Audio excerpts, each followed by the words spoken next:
Ola, moitas grazas por estar aquí. Benvidos a esta nova conferencia dentro do ciclo Mulleres, Ciencia e Cultura.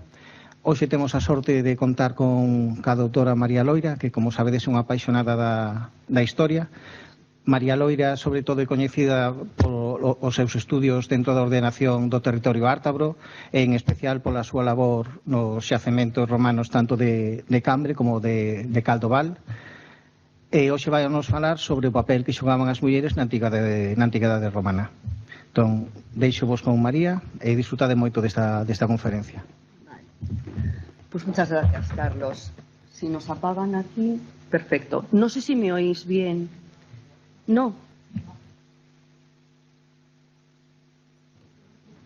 Pues es todo lo que sé hacer, darle. No hay más posibilidades. ¿Ahora? ¿Ahora sí? Bueno, pues muy bien. Además de dar las gracias a Carlos, quería también darle las gracias en este momento a Santiago Caneda, que era el anterior coordinador de extensión, y el año pasado, cuando estábamos preparando este ciclo que él justamente dirigía, pues se le ocurrió que podía también traer un tema mío y, bueno, a mí me hace falta muy poco para que me hagan hablar de romanos y si es de romanas, pues menos, entonces aquí estoy. Lo digo sobre todo porque si después tenéis que echarle la culpa a alguien, que sepáis que es el culpable Santiago Caneda, de todo esto. Así que cuando podamos vamos a empezar. Sí. Entonces, este no, este sí.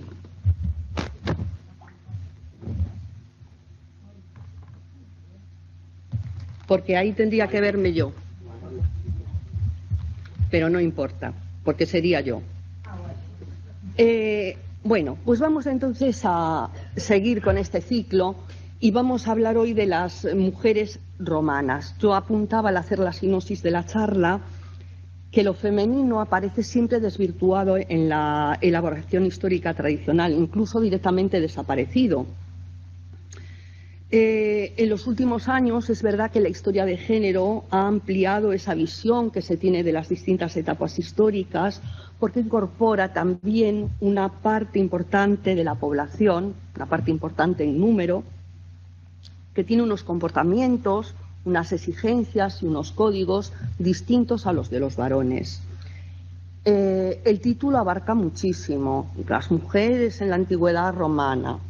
Bueno, no os preocupéis porque voy a ser breve, ¿no? Pero yo pienso que si a lo mejor el título hubiese sido los hombres en la antigüedad romana, pues seguramente hubieseis querido saber pues de qué hombres va a hablar.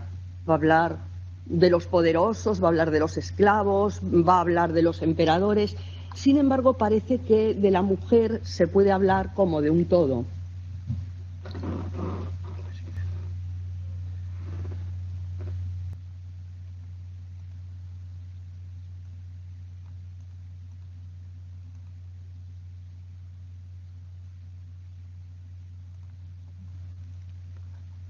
Es por la grabación, ¿eh? Menos mal que no me lo mandan a hacer a mí. Bueno, pues yo decía que tendríamos, que pensaríamos de qué hombres no se quiere hablar. Bueno, pues de las mujeres tampoco se puede hablar como un todo. Tendríamos que preguntarnos de qué mujeres se está hablando, porque no es lo mismo hablar de una plebeya o de una patricia, o hablar de una mujer que vive en el campo o de una mujer que vive en la ciudad. Seguramente no tendrían mucho que ver. No estamos nada acostumbrados a hablar de la mujer como sujeto de la historia. Como os decía, la construcción histórica tradicional se ha elaborado desde una perspectiva patriarcal, donde lo relevante eran las gestas supuestamente heroicas y, bueno, afortunadamente hoy la elaboración histórica ha seguido otros caminos. Hemos de tener en cuenta también una cuestión al abordar este tema, y es que el largo espacio, el amplio espacio y el largo tiempo, ¿no? porque vamos a hablar de más de un milenio y en todo este tiempo pues hay una serie de transformaciones, de cambios en costumbres, en leyes. Tenemos que pensar que no va a vivir igual una mujer del siglo III antes de Cristo que una mujer del siglo III después de Cristo. No vive igual una mujer de la actualidad a una mujer de hace 5 siglos. Pues aquí sucede algo igual, ¿no? Tenemos que también entender que la tradición de cada espacio va a pesar y que en ese espacio que forma la romanidad, pues que va desde el occidente europeo hasta el oriente próximo, también habrá una serie de tradiciones culturales que harán que la mujer tenga diferentes comportamientos. Vamos a abarcar distintos aspectos. No es posible profundizar en cada uno de ellos, pero yo espero que las pinceladas que vayamos a dar sirvan para conocer mejor a esa mujer de la antigüedad romana. Sobre las fuentes que utilizamos son las fuentes de los autores clásicos, de leyes y también las fuentes arqueológicas, particularmente monedas, cartas, muy especialmente unas cartas en papiro que se localizaron en el siglo XIX en Osirrinco. Dan muchísima información. También las de Vindolanda, conocéis ese yacimiento sin duda. En los años 70 del siglo pasado se descubren estas tablillas en la zona norte de Britania, ¿no? En la zona del muro de Adriano. Se extrae información también del mosaico, de la pintura, de la escultura, de la epigrafía, muy importante, por ejemplo, las lápidas funerarias.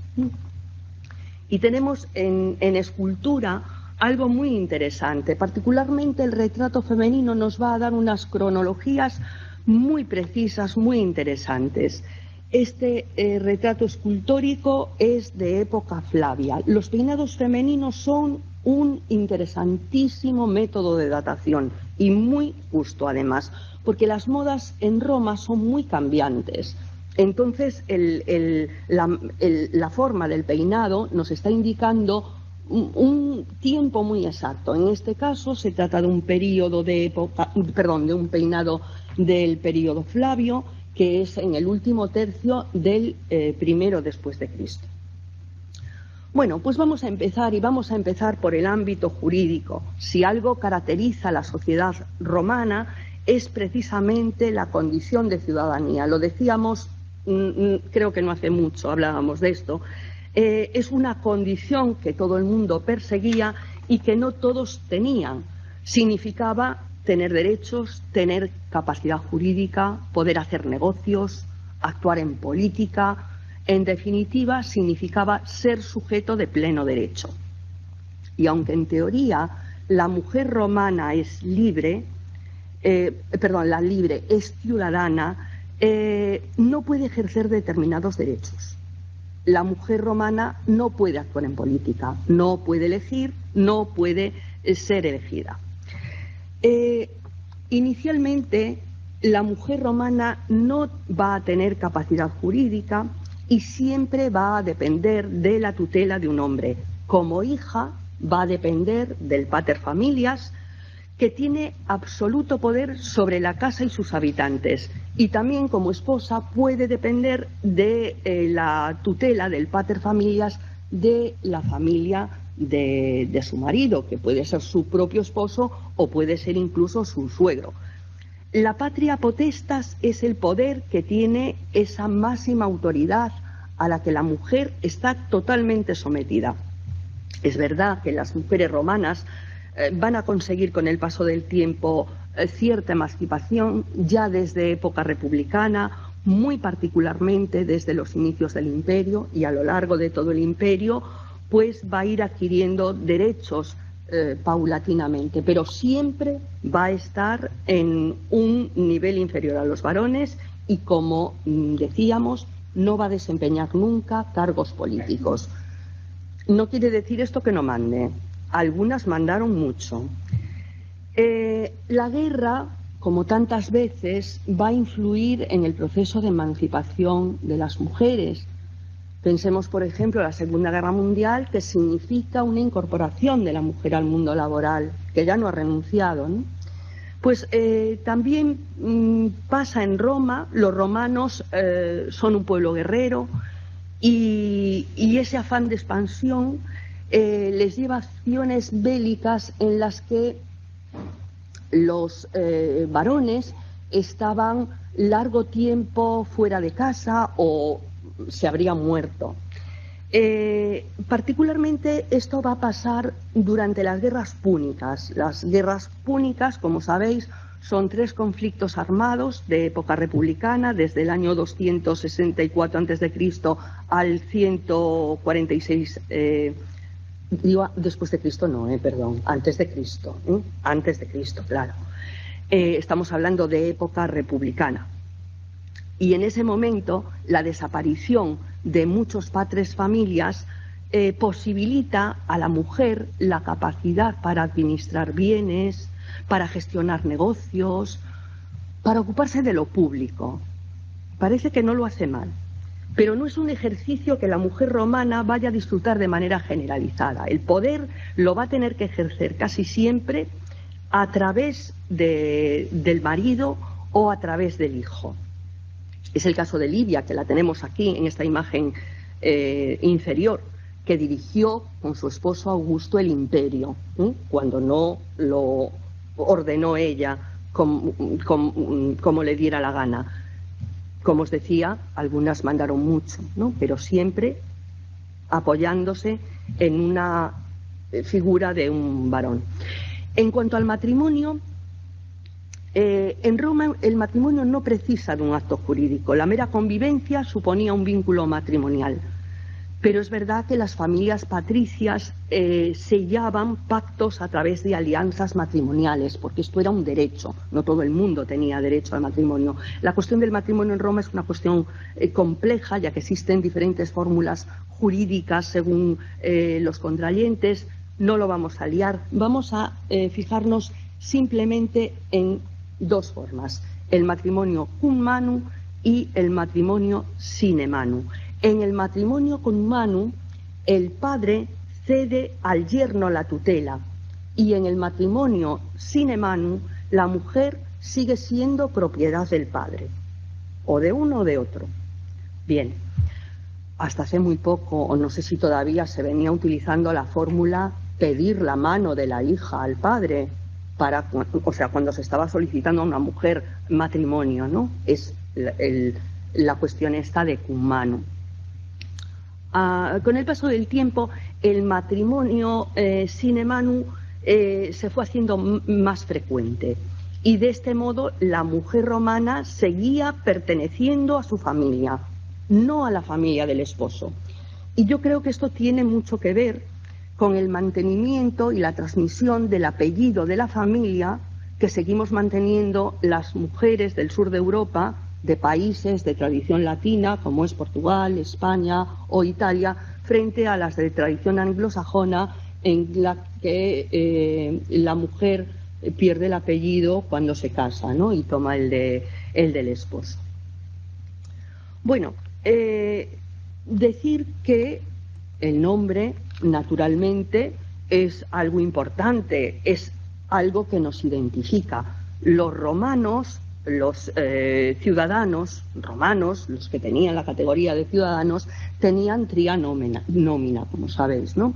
Un praenomen, que era el nombre propio, el nomen, que era el nombre de la familia, el apellido, y un cognomen, que era el nombre de la gens. Bueno, pues las mujeres no tenían nada, no tenían ni nomen ni cognomen. Las mujeres llevaban únicamente el nombre de la familia, no tenían nombre propio. Una hija de la familia Iulia se va a llamar así, Iulia, y para distinguirlas, pues se les va a llamar Iulia Mayor, Iulia Minor, Iulia Terta, Iuliolia.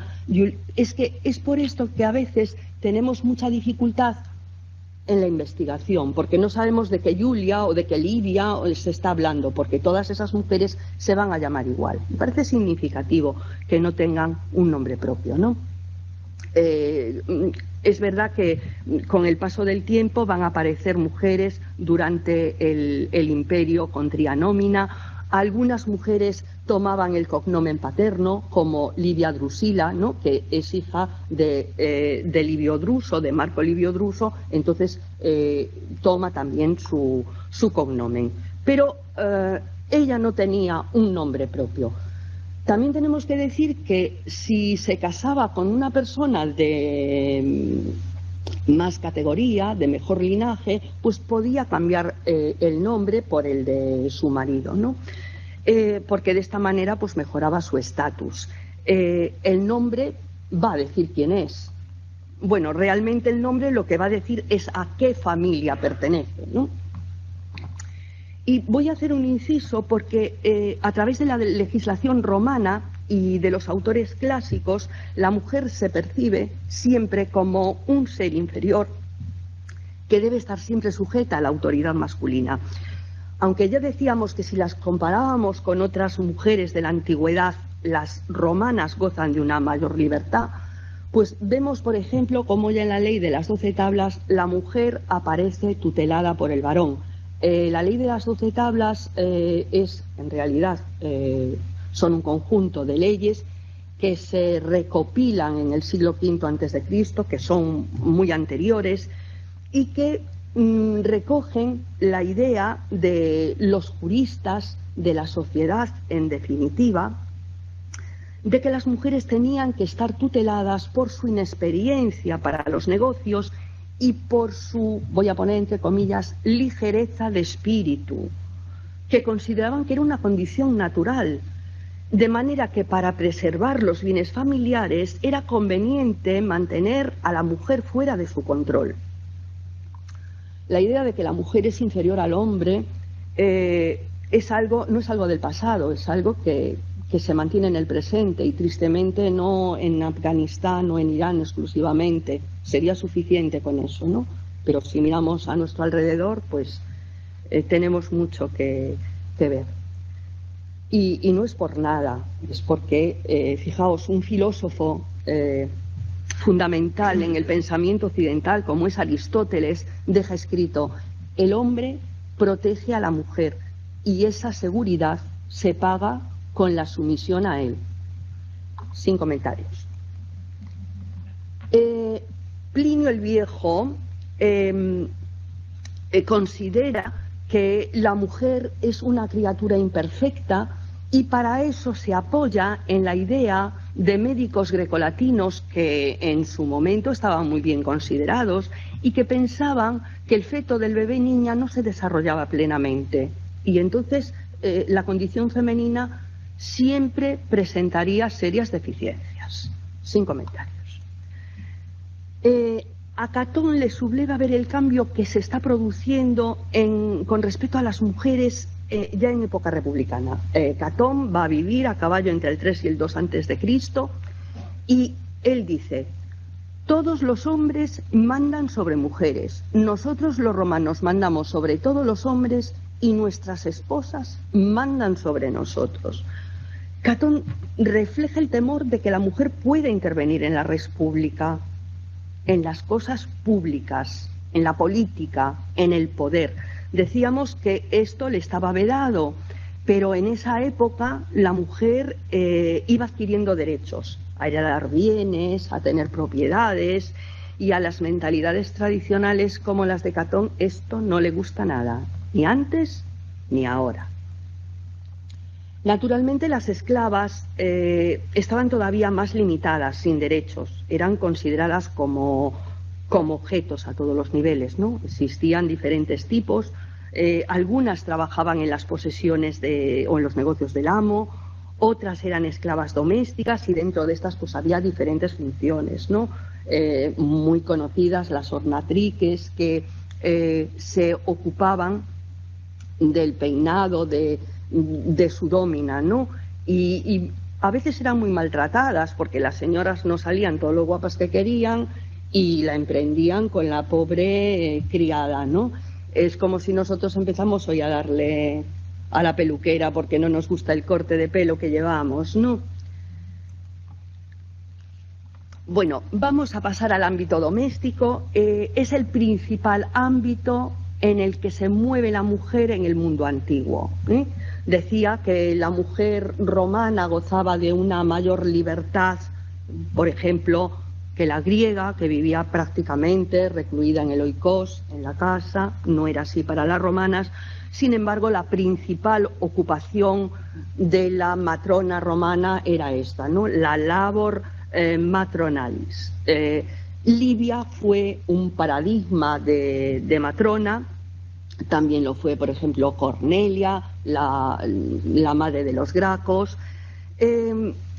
Según Plinio el Joven, una matrona tenía que tener una serie de virtudes: fidelidad, fortaleza, servicialidad hacia el hombre, honra, y además tenía que adoptar comportamientos masculinos solo en ausencia del varón. Se entiende que en ausencia del varón la mujer tenía que intentar ser resolutiva y tenía que intentar ser sensata, porque esto no le venía de fábrica, ¿no? No quiero decir que las mujeres romanas fuesen así, sino que era lo que tradicionalmente se esperaba de ellas, ¿eh? Decíamos que la principal actividad de la mujer romana, de la matrona, era justamente la labor matronalis, la administración de la casa, el cuidado y la educación de los hijos. A mí no me gusta que se minusvalore este aspecto, porque si a cualquiera de nosotros nos preguntan qué es lo más importante, hombres y mujeres vamos a contestar lo mismo: la familia, nuestros hijos por encima de todo. La cuestión es que, claro, a estas mujeres eso era en exclusividad, ¿no? Solo tener hijos era su cometido exclusivamente, nada más se esperaba de ellas. El Estado romano precisaba de hombres para el ejército. Por eso no estaba bien vista la soltería y por eso muchas veces se legisló contra la soltería, atendiendo a los varones, porque las mujeres ya se suponía que lo que tenían que hacer era casarse y nada más, ¿no? Con respecto al ámbito doméstico, voy a hacer aquí una paradita, una cuestión anecdótica o no tanto. Sabéis que los romanos comían en el triclinium, ¿no?, en el comedor, acostados en esos lectus, ¿no?, que vemos ahí. Bueno, pues la mujer romana honorable, no se acostaba, sino que comía sentada, por lo menos hasta bien entrado el imperio. Y esto casi nunca se representa así, ¿no? Se representa a todo el mundo sentado. Por eso me gusta mucho esta ilustración, me parece cuando menos curiosa, ¿no? Y vamos a pasar al ámbito religioso, porque aquí tenemos un grupo de mujeres que están excluidas de la patria potestas. Eran las vestales, porque a efectos legales una vestal no tenía familia, una vestal pertenecía al Estado. Eran elegidas siendo niñas de entre las familias notables, niñas sanas, bien formadas, de unos 10 años, y eran las guardianas del fuego sagrado de la diosa Vesta, la diosa del hogar, la protectora de la comunidad. Simbolizaban la ciudad de Roma y el Estado. Y si ese fuego se apagaba, era un mal presagio.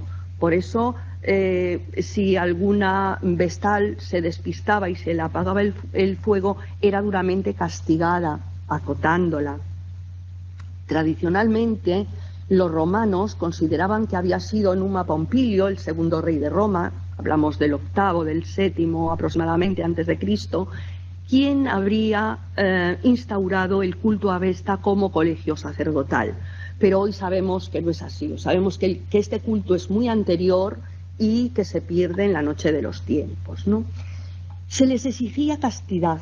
El incumplimiento de este voto era castigado con ser enterradas vivas, y su amante también era condenado a muerte. No obstante, las vestales disfrutaban de unos derechos inusuales para otras mujeres. No estaban bajo autoridad masculina, disponían de sus propios bienes, su persona era inviolable. El castigo por herir a una vestal era inmediatamente la muerte. Las vestales caminaban con escolta por Roma. Y también tenían asientos reservados en los espectáculos públicos y su testimonio en los juicios era tenido por verdadero. La palabra de una vestal pesaba enormemente. Podían también en ocasiones perdonar la muerte de algún condenado. Tenemos el caso de César, Julio César, aparecía en una lista de proscritos en época de Sila y justamente fueron las vestales quienes lo salvaron de la muerte. Yo creo que seguramente las vestales también tendrían mucho que ver en esa meteórica carrera que tuvo César en su momento, ¿no? Porque tenía muy buena relación con las vestales. Bueno, el templo de Vesta os voy a comentar que está en el foro romano, en el viejo foro republicano. Es este de la imagen, un pequeño templo de planta circular. Por la parte de atrás estaría la casa de las vestales. Y lo comento porque muchas veces se le llama mal llamado, incluso se escribe mal escrito, y se llama Templo de Vesta a uno que hay cerca del Tíber, en lo que en época romana era el foro boario, y hoy está donde, si digo dónde está la boca de la Verità, seguramente que os hacéis más idea. Yo me conozco más la Roma antigua. Y se le llama porque también es de planta circular. No, el templo de Vesta es este que tenemos aquí.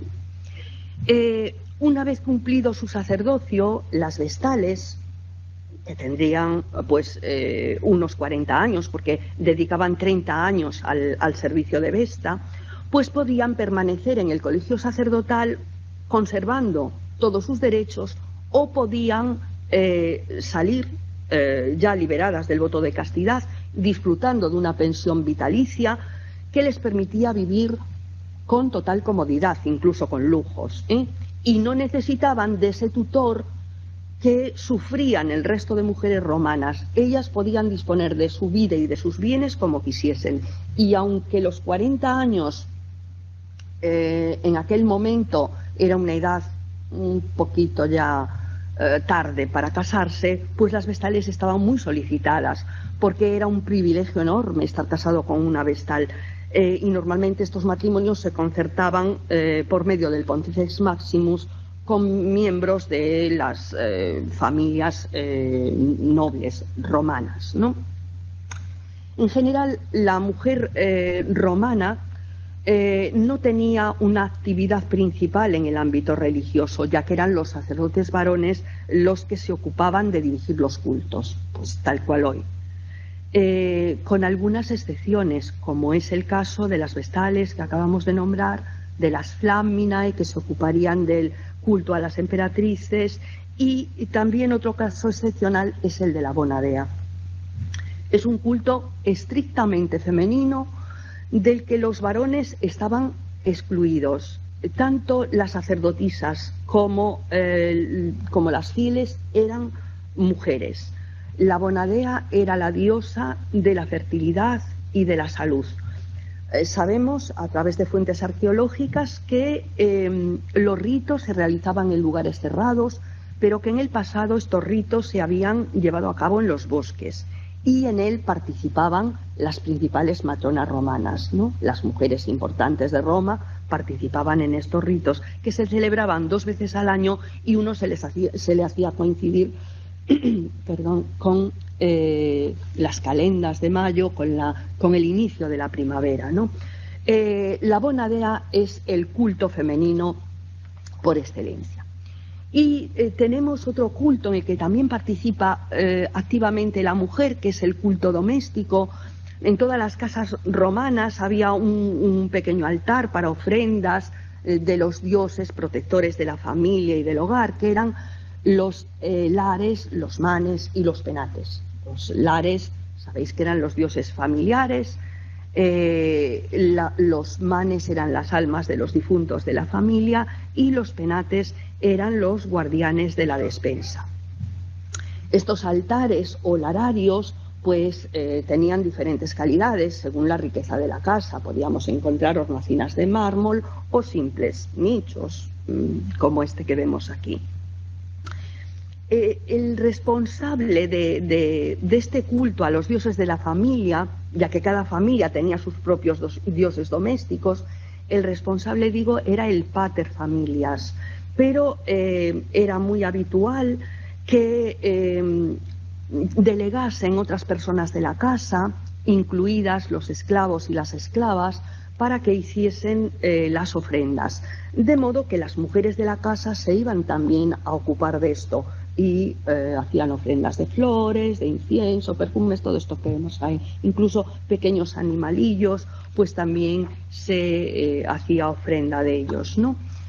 En cuanto al ámbito social, hemos de tener en cuenta que la participación de la mujer en sociedad estaba naturalmente muy condicionada por la clase social a la que perteneciese y también a las costumbres de la época, ¿no?, que irían variando. Vamos a tratar algunos aspectos que nos van a ayudar a entender el comportamiento de la mujer en sociedad, lo que les es permitido y lo que les está prohibido.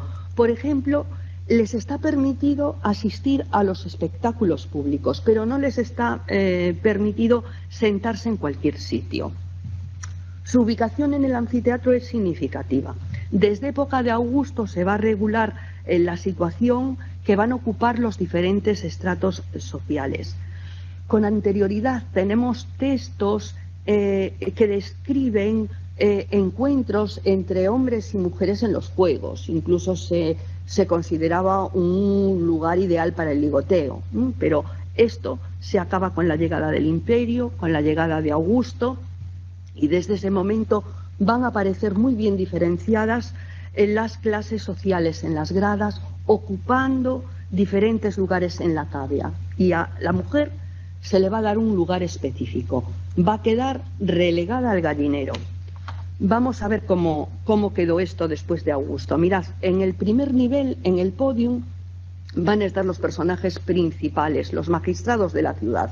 Y si es en Roma, pues estará también el emperador, estarán los senadores, los cónsules. Y en este lugar van a tener su sitio las vestales, que junto con las mujeres de la familia imperial van a ser las únicas que puedan ocupar asientos de prestigio. En un segundo nivel van a aparecer los patricios y los plebeyos adinerados, en un tercer nivel los plebeyos de clase media, en un cuarto nivel los plebeyos sin recursos, y allá arriba, con los esclavos y los no ciudadanos, van a estar sentadas las mujeres en una tribuna lígnea de madera, ¿no?, como indica su nombre, que es un banco corrido, que no tiene siquiera asientos numerados. Pues ahí van a estar las mujeres.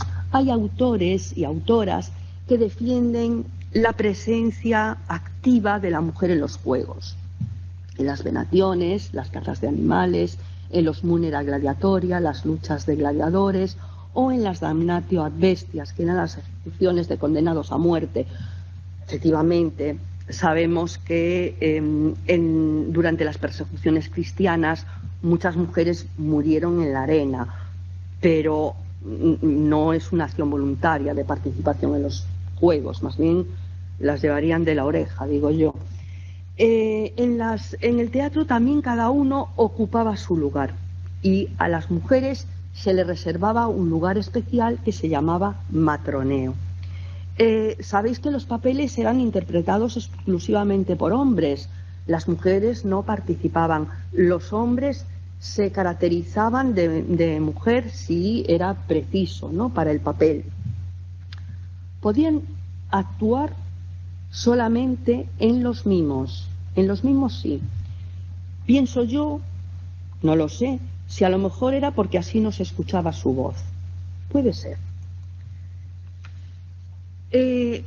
Vamos ahora a ayudarnos de la pintura de Lorenz Almatadema para meternos en las termas, ¿no?, que tanto pintó, que tanto idealizó ese mundo antiguo. Bueno, lo habitual es que hubiera diferentes horarios para hombres y para mujeres. Normalmente iban las mujeres por la mañana y los hombres iban por la tarde, aunque es verdad que en termas de mayor tamaño, como las termas imperiales y otras muchas, pues se diferenciaban los espacios por géneros, ¿no? Pero lo que tenemos constantemente son reglamentaciones específicas para separarlos, lo cual quiere decir que en determinados momentos las costumbres se relajaban y hombres y mujeres compartían en las termas los mismos espacios, aunque siempre había un catón para poner freno a todo esto y regular con leyes. En este caso no un catón, en este caso sería un cicerón, que era algo que esto le molestaba mucho y estaba siempre dando la lata con esta cuestión, no atendiendo a que se separasen las termas hombres y mujeres. Siempre hay alguno. Y vamos a dejar el ocio y vamos a pasar al evergetismo. Es una forma de conducta de las personas poderosas y adineradas que se sentían en la obligación de revertir parte de su fortuna en la sociedad. Y esto se hacía en forma de juegos, en forma de edificios públicos, construyéndolos o haciéndole alguna obra que fuese necesaria. Lo podemos entender como generosidad, pero también lo podemos entender como vanidad, ¿no? Para el reconocimiento de sus conciudadanos y, desde luego, en el caso de los hombres, porque les venía muy bien en la carrera política tener a la ciudadanía de su parte que la iba a votar, ¿no? Pues hacían muchas cosas de estas. Pero las mujeres poderosas también actuaron como evergetas. El profesor Javier Andreu tiene investigado en los epígrafes de la Bética y le aparecen 49 ejemplos masculinos frente a 22 femeninos. Yo creo que es una proporción significativa. En este gráfico que tenemos aquí se muestran el tipo de donaciones que hacían estas mujeres. Veis que la mitad la dedicaban, prácticamente la mitad, a escultura. Pues se ve que eso era algo que les gustaba extraordinariamente, ¿no? Y por un epígrafe conocemos a Fabia Adrianilla. Fabia Adrianilla perteneció a una de las principales familias de la Bética. Era hija, era hermana, esposa y madre de senadores. Pertenecía a una familia muy importante. Vivió en la primera mitad del siglo II en la ciudad de Hispalis, en la actual Sevilla, ¿no? Y allí instituyó una fundación con un legado de 50.000 sestercios, que se trataba de repartir dinero entre los niños y niñas pobres de la ciudad. Y lo hacía buscando dos fechas en el calendario, que eran su cumpleaños y el de su marido, que eran el 25 de abril y el 1 de mayo, quedaban cerquita. Si los niños de Sevilla pues tenían hambre en otras fechas del año, pues iban a tener que esperar, ¿eh? Porque la caridad en el pasado se entendía como en el presente. Bueno, en lo social hay una serie de actos ilícitos en relación con la mujer y me gustaría recoger algunos. Decíamos que las costumbres variaron mucho y aunque el adulterio podía ser castigado con la muerte por el marido, pues sabemos que hubo momentos en que se le dio menos importancia, las costumbres eran más permisivas, entonces esto dependía, pero tenía ese derecho a matar a la mujer. El aborto no era algo admitido. Hemos dicho que la principal función de la mujer era dar hijos a Roma. Pero es verdad que habitualmente las mujeres, tanto de las clases altas como bajas, hacían uso de estas prácticas, aunque, como podemos suponer, por motivos bien diferentes. Y hacia mediados del siglo I después de Cristo, el aborto se había convertido en una costumbre bastante extendida, aunque, como digo, no era algo bien visto, no era algo legal, y la mujer podía ser repudiada si su marido se enteraba que había abortado, al menos sin su consentimiento. Y algo que puede parecer curioso es la prohibición de beber vino a las mujeres. El marido tenía derecho a matar a su mujer si descubría que había bebido temetum, vino puro, vino sin mezclar con agua, y el modo de comprobarlo era a través del ius osculi, el derecho al beso. La mujer tenía que besar todas las mañanas en los labios al marido, no solo al marido, sino a todos los parientes masculinos hasta grado, no sé, primo segundo, porque eran los garantes del buen comportamiento de la mujer. Esta costumbre y ley no duró 2 minutos, era una costumbre y ley que venía de la época de la monarquía, estamos hablando del siglo VIII antes de Cristo. Y bueno, ese beso para mí que no era un acto de cariño, era un test de alcoholemia. Y Publio Valerio Máximo escribe en el siglo I después de Cristo, fijaos, primero, venimos desde el VIII antes de Cristo, pasando los siglos, y él escribe sobre un romano que se llamaba Ignatio Matelo, que asesinó a su mujer con golpes de fusta porque había bebido vino y nadie le pidió explicaciones. El derecho lo amparaba. Y dice Valerio, la mujer que toma vino cierra las puertas a las virtudes y las abre a los vicios, explicando por qué había cometido semejante fechoría este señor, ¿no? Tengo que decir que los vinos bajo sendado, tomados con agua, pues eran consumidos por las mujeres en las comidas, en las cenas, desde el siglo II antes de Cristo. La costumbre del vino es una costumbre extendida, pero nunca el vino puro. Los venenos fueron muy utilizados por los romanos. El envenenamiento era un modo bastante común de deshacerse de los enemigos y de los parientes molestos, y los emperadores y las emperatrices tenían sus propios envenenadores. Algunos también fueron víctimas, ¿no? Lo sabemos. Y fue muy famosa una envenenadora llamada Locusta, que estando condenada a muerte le fue conmutada la pena por Agripina la Menor, la madre de Nerón, para que trabajase para ella, para que trabajase para el Estado de Roma. Trabajó muchísimo, porque cuando se murió Nerón y se quedó sin anclaje, fue condenada, acusada de más de 400 muertes. O sea que trabajar se lo tomó en serio. Vamos a hablar un poquito de la indumentaria, porque la indumentaria ofrece mucha información sobre las personas. Si observamos la indumentaria de las mujeres romanas, vamos a descubrir inmediatamente su posición económica y social. Hay prendas que son exclusivamente femeninas, vamos a ver algunas. La pala, por ejemplo, era ese manto rectangular que llevaban las mujeres, que podía ser también utilizado como fular o como velo, porque las mujeres romanas cuando salían de casa tenían que ir cubiertas.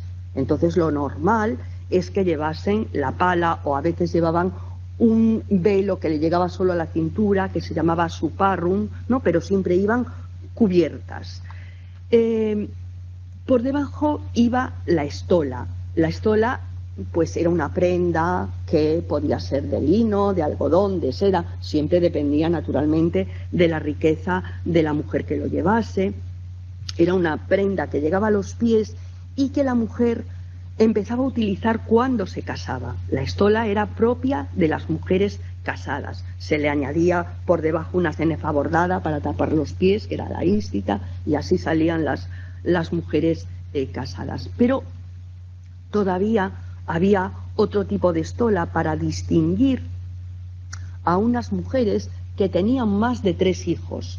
Si tenían más de 3 hijos podían utilizar lo que se llamaba la estola matronae, y esto, bueno, pues me imagino que en esas mentalidades pues iba toda orgullosa porque había tenido más de 3 hijos, pero es que además para algo muy práctico, porque le servía, por ejemplo, para coger entradas para el circo, para coger entradas para el teatro, para ir a los juegos. Y algo muy importante, cuando el Estado romano repartía grano, estas mujeres tenían preferencia y podían pasar delante. Y por encima iba otro tipo de túnica que iba cosida a los hombros, aunque hay un tipo de túnica muy característico que es el chitón, que no se cosía a los hombros, sino que iba unida por broches, por botones, o se ataba de algún modo, ¿no? Podía incluso tener distintas ataduras en esa abertura, ¿no?, que lo visualizamos, ¿no?, esa abertura de manga. Era una prenda exclusivamente femenina, el chitón, y era una prenda que procede de las griegas, ¿eh? También en este caso podía ser de seda, los más caros, de lino, los más baratos, ¿no? Y claro, aquí tendríamos que hablar de modas, ya que cada momento pues va a tener preferencia por un tipo de prendas, lógicamente. Y había también prendas interiores que se utilizaban para cubrir y realzar el pecho. El ascia pectoralis era una banda de tela o de cuero que se usaba también para practicar deporte, y el strophium y el mamilare eran más bien como corpiños. La mujer romana utilizaba todo tipo de joyas, diademas, collares, brazaletes. Bueno, aquí distinguimos muy bien a las patricias de las plebeyas, ¿no? Y esas joyas naturalmente pues se emplearían según la ocasión y la riqueza. Y un complemento muy común era el patagium. El patagium era esa especie de cinturón que podía tener incluso incrustaciones de piedras preciosas o estar teñido de púrpura, y entonces ya inmediatamente se sabía que aquella mujer era una mujer muy rica, ¿no? Y el calzado, no vamos a entrar en el calzado, pero solamente para ver que son unas piezas muy ponibles, preciosas, ¿no?, que podríamos llevarlas perfectamente hoy. Las famosas cáliga y romanas tienen una versión especial para mujeres, son las cáliga y muliebres, que eran una especie de botitas de media caña, sin forro, que utilizaban las señoras. Bueno, vamos a hablar un poquito ahora del ámbito económico. Paulatinamente decíamos que la mujer iba adquiriendo derechos. Ya desde los últimos momentos de la República a la mujer se le reconoce el derecho a heredar y a tener propiedades. Podían hacer negocios, aunque sus ganancias normalmente revertían en el varón que tenía su custodia, en su padre, en su marido, en su suegro. Le están prohibidos, eso sí, los virilia officia, todo lo relacionado con el gobierno de la ciudad. No podían ser abogados las mujeres. Podían ser abogadas si se defendían a ellas mismas, podían actuar como abogadas, pero solamente en ese caso, o sea, un solo cliente. No, esto no estaba muy bien, ¿no? Y desempeñando el mismo trabajo, pues se le pagaba peor que a un hombre, aduciendo pues que rendía menos. Esto también nos suena, ¿no? Tenemos aquí una lápida funeraria en mármol de la tabernera Sentia Amarantia, que vivió en Mérida en el siglo I y que se murió con 45 años, y su marido, con el que convivió 17 años, le dedicó una lápida consagrada a los dioses Manes. Veis toda la información que podemos sacar de la epigrafía. También la información la sacamos de aquellas tablillas que os decía, de los papiros, ¿no? Y gracias a eso sabemos de la existencia de muchas mujeres que se dedicaban al comercio, sobre todo de productos alimenticios, de pan, de pescado, cereales, ¿no? Muchas mujeres dedicadas a esta cuestión. Y también mujeres dedicadas al comercio de plomo, de productos de construcción, de materiales de construcción, también arrendadoras de inmuebles, y otras también, muchas, muy numerosas, dedicadas a la industria textil, en sus diversos aspectos. La industria textil, María, estuvo siempre muy conectada con la mujer, antes y ahora, siempre. Fijaos que Artemidoro de Daldis, Artemídoro de Daldis era un señor que se dedicaba a la interpretación de los sueños y él pensaba que lo hacía de manera científica. Yo lo dejo ahí. Y este señor vivió en el siglo II y decía que si una mujer soñaba que terminaba de tejer, el significado era que al día siguiente se moría, porque había terminado su trabajo, porque ya nada tenía que hacer en la vida y ya se moría, ¿no? Es un poco nos puede dar la idea de la conexión que hay entre el tejido y la mujer, ¿no? Muy importante. Había también otras mujeres que se dedicaban al comercio de artículos de lujo. Obviamente iban a tener buenos dividendos. Mujeres, las metrices que hacían vestidos de oro, joyeras, perfumistas, vendedoras de perlas, teñidoras de telas con púrpura. Eran mujeres que gozaban de una muy buena posición dentro de las mujeres de la clase trabajadora, ¿no? Y no podemos olvidar una actividad que las mujeres han ejercido o se han visto obligadas a ejercer a lo largo de todas las épocas, que es la prostitución.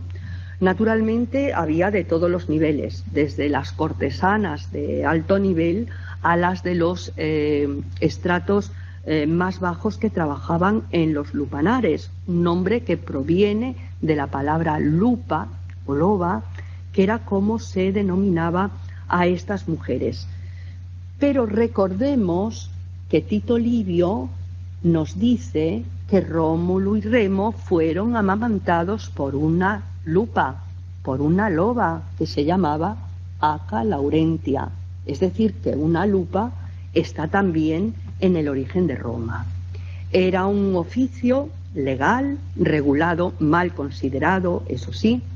Las mujeres llevaban unas túnicas cortas, llamativas, y llevaban el pelo teñido en colores también estridentes, azules, naranjas. Hablo de época republicana, porque durante el Imperio podemos ver a muchas mujeres con el pelo así de diferentes colores, siendo mujeres de diferentes estratos y ambientes, ¿no? Los prostíbulos se denominaban en general forniques y eran muy fácilmente reconocibles porque tenían un falo en la entrada. Esto es importante en excavación, porque a veces sale una escultura o cualquier cosa con un falo e inmediatamente, y algunos sabéis de lo que hablo, esto es un lugar cultual. Bueno, o no. Puede ser un lugar cultual, pero puede no serlo. Abramos un abanico de posibilidades porque puede ser muchas cosas. Bueno, en Roma los prostíbulos estaban sobre todo localizados en el Trastevere y en ciertos barrios de la Subura, ¿no? Que quedaría por donde están los foros imperiales, pues todo lo que quedaba hacia arriba era la Subura, ¿no? Pero además la prostitución estaba especialmente vinculada a las tabernas, a las cauponae, a los hospiti, a las popinae, a todo tipo de espacios así. Aquí tenemos un thermopolium. Los thermopolia eran los lugares donde se comía y se bebía. Los romanos de a pie era lo que solían hacer, ¿no? Era muy frecuente para ellos comer así, más que en casa incluso. Esto también nos lo dejaron de herencia los romanos, ¿no? No quiero decir que estos espacios estuviesen siempre vinculados a la prostitución, pero sí que tenemos muchos testimonios de fuentes jurídicas en donde taberneras y posaderas aparecen vinculadas a la prostitución, como ocurrirá posteriormente en el medievo, ¿no? Y nos vamos a meter ahora en el ámbito intelectual y artístico. La educación de las niñas dependía, por supuesto, de la clase social a la que perteneciesen. Las clases pudientes se iban a ocupar más de la educación de sus hijas. Las niñas eran educadas en casa y en la escuela por los mismos educadores que los niños, pero con distintos valores. Ya decíamos lo que se esperaba de una mujer en Roma y de su dedicación a la familia, ¿no? Entonces, se consideraba que sobre los 17 años una mujer estaba ya preparada para el matrimonio, ¿no? Para salir de su casa y emprender otro camino. Habría ya aprendido a leer, habría aprendido a escribir y también historia de Roma, ¿eh? Los romanos sabían conocía mucho su historia, no sé si un poquito distorsionada, pero la conocían bien. Y era muy habitual que las mujeres romanas supiesen leer y escribir.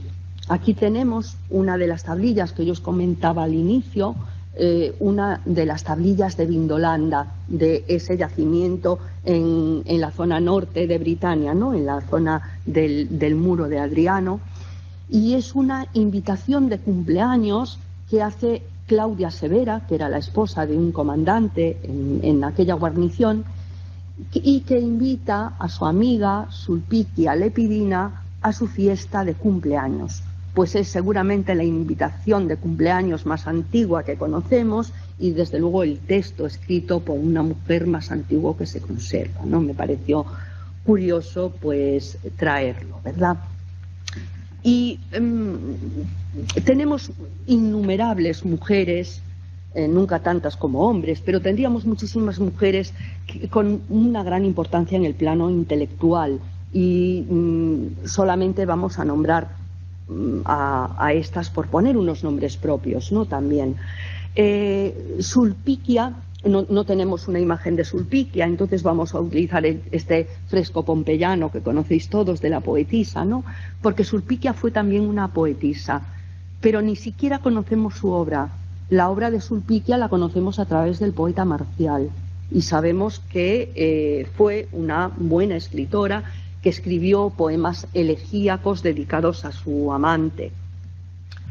Elia Eudosia Augusta, la emperatriz bizantina del siglo V, que estaba casada con Teodosio II y que escribió sobre temas épicos y sobre temas religiosos, fue una mujer que pasó su vida rodeada de filósofos y de gramáticos.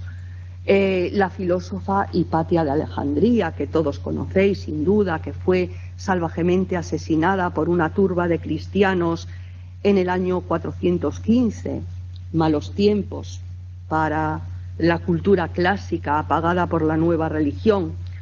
O Julia Domna, que vivió entre el 2 y el 3 y que fue esposa del emperador Septimio Severo y que le ayudó muchísimo en las tareas de gobierno, y yo estoy segura que lo conocéis mejor a él que a ella, y conocéis también mejor a sus hijos, a Caracalla, a Geta, a ellos también les ayudó.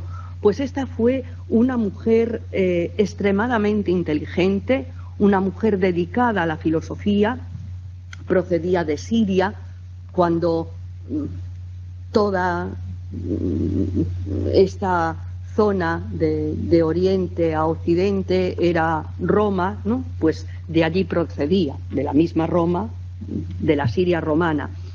Diferentes mujeres de diferentes lugares y momentos del imperio que nos sirven simplemente para ver la aplicación de la mujer romana en el ámbito intelectual. Y para acercarnos a nuestro territorio traigo la figura de Egeria, que también seguro que conocéis, que vivió en el siglo IV y que viajó desde Galaecia a Jerusalén. Su libro Itinerarium es uno de los primeros libros de viajes. Está escrito en forma de cartas que ella mandaba a las Dominae et Sorores, a sus queridas amigas de su tierra, de nuestra tierra. Egeria era una mujer poderosa y culta que viajaba con un gran número de sirvientes y que era bien recibida por las ciudades por donde pasaba, y así, en peregrinación, llegó a los Loca Santa, a los santos lugares, después de recorrer más de 5.000 kilómetros. Pero no fue la única. Antes ya había ido Melania Senior a ver a los anacoretas de Egipto y había visitado los santos lugares. Después Poemenia, Paula, que también nos deja escritos. Es que realmente la peregrinación, y en particular la peregrinación femenina, era un fenómeno muy propio del siglo IV, que a veces esto se entiende como que era esta señora que le dio un rauto y empezó a caminar de un lado para otro. No, no, esto en ese momento era una moda Era una verdadera moda en el siglo IV, coger las mujeres, sobre todo las hispanas, creo yo que tendrá que ver con la corte de Teodosio y todo esto, pero cogían y se iban en peregrinación a Occidente.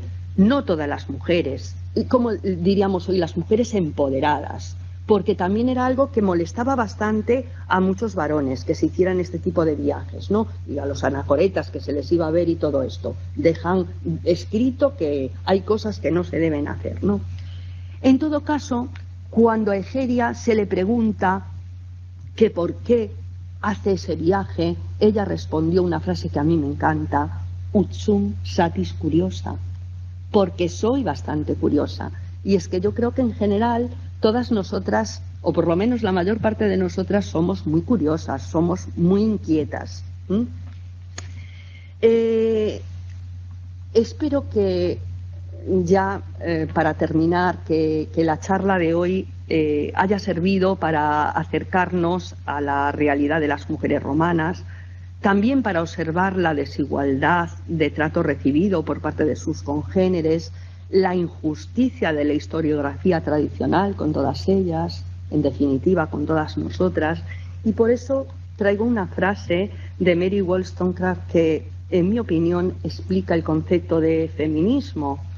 Yo no deseo que las mujeres tengan poder sobre los hombres, sino sobre ellas mismas. Para quienes entienden la idea de emancipación de la mujer, todavía como la entendía Catón, con miedo y con reserva, que todavía hay, y para quienes piensan que feminismo y machismo son conceptos contrapuestos, que están en dos extremos. No, esto no es así.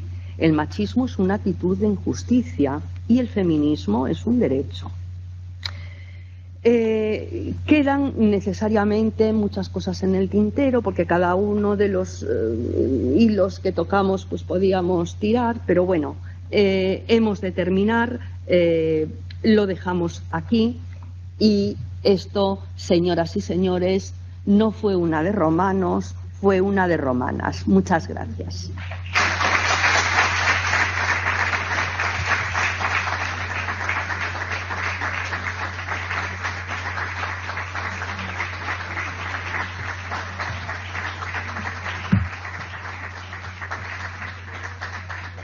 Muchas gracias, amigos todos. Si tenéis alguna pregunta o alguna reflexión o alguna... Sí. ¿Perdón? Pues las vestales se vestían con unas... ¿Cómo se elegían? ¿Cómo se vestían? Es que yo soy un poco sorda. Las vestales se elegían entre las familias nobles romanas, patricias por supuesto, pero además tenían que tener unas características, es decir, son lo mejor de lo mejor, la crème de la crème, porque por ejemplo, cuando hablábamos del matrimonio, pues cuando se elegía una vestal, sus padres tenían que tener un rito matrimonial adecuado. Creo que era Conferratio cuando era digna una niña de ser vestal. Y entonces te puedes imaginar, entre el grupito de Roma, de que al final ellos todos se conocían, pues ya sabían, pues esta niña, la otra que nació, y era de esa manera. No las elegían las propias vestales, ¿no? Ya era como una dinámica. Pues a lo mejor a una familia le convenía, siempre le convenía, ¿no? Porque aunque legalmente no tenían familia, pues siempre estás próximo a los tuyos. Y tener una vestal, pues te podía solucionar muchos problemas, ¿no? Hasta la muerte. ¿Sí? Sí. Hay personas que tienen primero también por edad, después quedarían sin privilegios una vez que terminan sus funciones, pero también habría una cuestión como de respeto, ¿no? En caso de quedarse allí dentro, digo. Sí.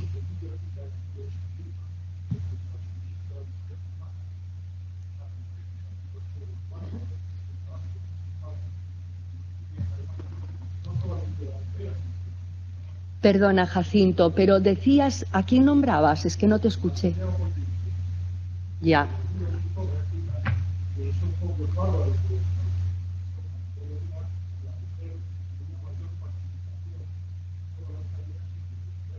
Bueno, Roma luchó con todo el mundo. Entonces, en todo el mundo va a haber una amplia variedad de unos pueblos se tiene mucha información, de otros no se tiene nada. Se sabe, por ejemplo, que algunos galos luchaban con sus mujeres, ¿no? Sus mujeres los acompañaban al combate y tal, y entonces queda reflejado. Pero no sé si es que, o sea, si la idea es que ellas tenían una ventaja con respecto a las romanas, por ejemplo. ¿Te refieres a eso? Sí. Bueno, yo no lo creo. Yo no lo creo nunca, porque entiendo que seguramente el señor Bárbaro podía matar a la señora Bárbara con la misma impunidad que el señor Romano a la señora Romana. No me cabe la menor duda. No me cabe la menor duda. Y después tampoco el hecho de ir a la guerra, yo no lo considero nunca, y cada vez menos, como algo en positivo.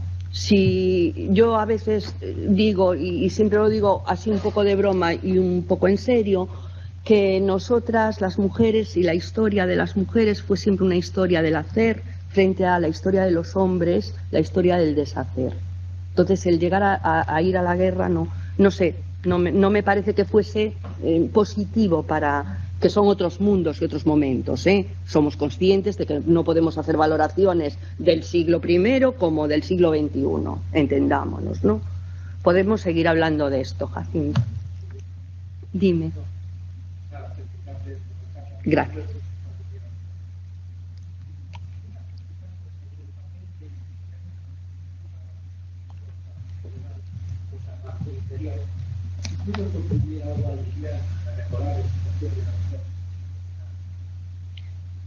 Pues mira, mi opinión, no soy ya sabéis cuál es mi espacio de investigación. Me estoy alejando un poco, a ver si voy a meter la pata, hacerme el caso justo. Pero en mi opinión, no. Y parecía que llevaba camino, porque cuando la oferta por parte del cristianismo es no va a haber esclavos, no va a haber, ¿no? Todos somos iguales, ¿no? Esa idea de igualdad, y podía ser muy beneficiosa para la mujer. Pero realmente el cristianismo tampoco cambió tanto, porque en cuanto Roma hace suyo el cristianismo como religión, pues ya está hecha, porque quedan los mismos. De manera que inmediatamente, y además esto sí que es muy rápido, se ve muy rápido cómo a la mujer, inmediatamente queda relegada y desde luego nunca cae en funciones importantes, nunca. O sea, eso de que iban a ser iguales, vamos, un camelo. No le veo. Y después, tal y como avanzó la cuestión, pues me temo que no, ¿eh? Sin embargo, yo creo que iba más en la dinámica de la evolución del imperio, que iba por ese camino, que lo que realmente hizo el cristianismo en ese sentido, ¿eh? Porque además es que el cristianismo en el siglo V era, o en el siglo IV mismo a finales, era un momento que hay, o sea, a veces es que es espeluznante, ¿eh? Porque son de un rigor pero extremo, o sea, es la yihad, no se consiente nada más, no hay, o sea, son momentos que no podemos pensar. A lo mejor un mundo clásico caminando por ese camino hubiese paulatinamente conseguido, a lo mejor yo lo digo porque claro, sabéis que el mundo clásico me apasiona, a lo mejor no es cierto, yo os digo, no me hagáis todo el caso. Bueno, pues sí, dime.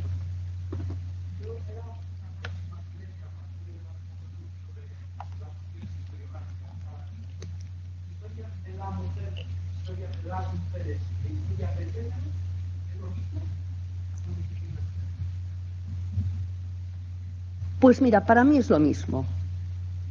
Para mí es lo mismo. Vas a encontrar matices, naturalmente, pero yo, fíjate, encuentro más matices en diferentes etapas. en cómo se está trabajando, por ejemplo, en prehistoria de género se está trabajando muchísimo, o sea, encuentro más matices ahí. Después a veces me parece que son solo nombres, ¿no? Y un poco, pues eso, apegarnos unos con otros, ¿no?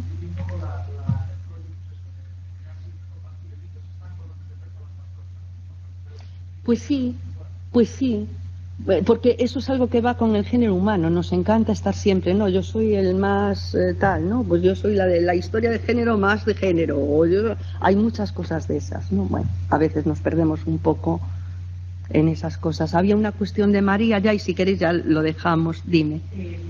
Bueno, a vosotros, por supuesto. Yo quería saber qué incluyó para bien o para mal la llegada de las romanas, del mundo romano, de la mujer romana, al mundo castro, a la mujer castro. Hombre, lo estábamos hablando Carlos y yo al inicio, antes de empezar esta cuestión. Es que realmente nosotros no sabemos nada de la mujer castreña. Es que ese es el problema. Nosotros, de mea culpa, seguimos mirando los castros y viendo lo redondos que son y lo redondos que tienen las unidades de habitación, pero no conseguimos avanzar y no conseguimos saber cómo era aquel mundo. Nos podemos inventar todo lo que queramos, y hacer historia del siglo XIX, pero realmente tenemos muy pocos datos para sacar unas conclusiones. Entonces no sabemos, lo podemos imaginar, ¿no? Podemos imaginar que sería, hombre, Roma en aquel momento era la civilización, y aunque hoy nos puede parecer aberrante, pues mira, aquí desde luego los castreños, por lo que parece, estaban bastante contentos de que le viniera por aquí, porque no tenemos vestigios de lucha, y se ve que la romanización fue inmediata. O sea, en un plazo de 30, 40 años, vamos, el niño ya se llamaba Jonathan, ¿no? Como le ponían, pues a este se va a llamar Livio, ya no se va a llamar como... Ese tipo de cosas que, no, yo quiero que mi hijo, ¿no? Y digo, en broma, estudia latín, niño, ¿no? Como estudia inglés, ¿no? Que te va a ser muy bueno, estudia latín, ya verás cómo esto. No sabemos, tristemente. Bueno, pues nada, pues muchísimas gracias a todos y hasta la próxima. Gracias.